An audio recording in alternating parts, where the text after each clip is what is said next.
Top quality और consistent performance के लिए सिर्फ सिल्वर पंप नाम याद रखना।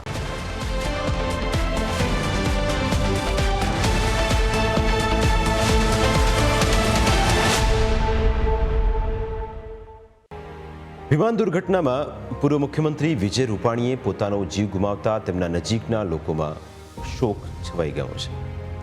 વિજય રૂપાણીએ સ્થાપેલી શ્રી પૂજિત મેમોરિયલ ટ્રસ્ટમાં ગમગીની છવાઈ ગઈ છે.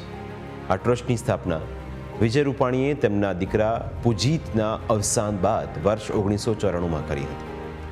અહીં કામ કરતા દરેક લોકો પ્રત્યે રૂપાણીને લાગણી હતી. આ ટ્રસ્ટમાં 10થી વધુ સેવાકીય પ્રવૃત્તિઓ ચાલી રહી છે, જેમાં સ્ટ્રીટ ચિલ્ડ્રન અને ઓપન હાઉસ પ્રોજેક્ટ, સપ્તસુર સંગીત વિદ્યાલય, મેડિકલ સેન્ટર, બહેનો માટે સીવણ ક્લાસ, ઝૂંપડપટ્ટીના બાળકો માટે ફ્રીમાં શિક્ષણ, કમ્પ્યુટર શિક્ષણ અને ફિઝિયોથેરાપી સેન્ટર સામેલ છે. વિજય રૂપાણી અહીં અવારનવાર આવતા હતા. તેમને ટ્રસ્ટના દરેક લોકો સાથે લગાવ હતો. એટલે જ તેઓ માનવા તૈયાર નથી કે તેમની વચ્ચે હવે વિજયભાઈ રૂપાણી રહ્યા નથી.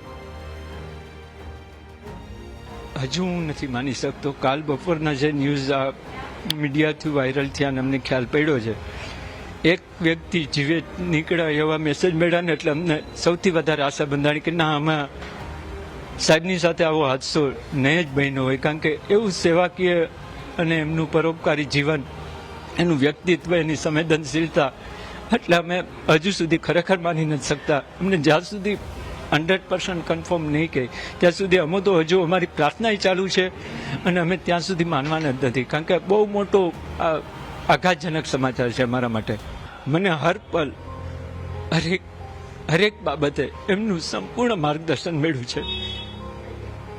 ટ્રસ્ટની પ્રવૃત્તિના માધ્યમથી તો એમનો અમને માર્ગદર્શન, હૂંફ, સપોર્ટ મળે જ. પારિવારિક કોઈ પણ મને એક નહીં, અમારા સર્વ પરિવારના દરેક સભ્યો, અમારા ટ્રસ્ટ પરિવાર, અમારો ટ્રસ્ટ સાથે સંકળાયેલા અમારો સ્ટાફ, બધા સાથે એક પરિવારના નાતાથી જ રહેતા. અહીંયા આવે તો અમારો આખો સ્ટાફ આમ દોડીને સાહેબ આવ્યા, સાહેબ, કારણ કે એનું વ્યક્તિત્વ જ એવું હતું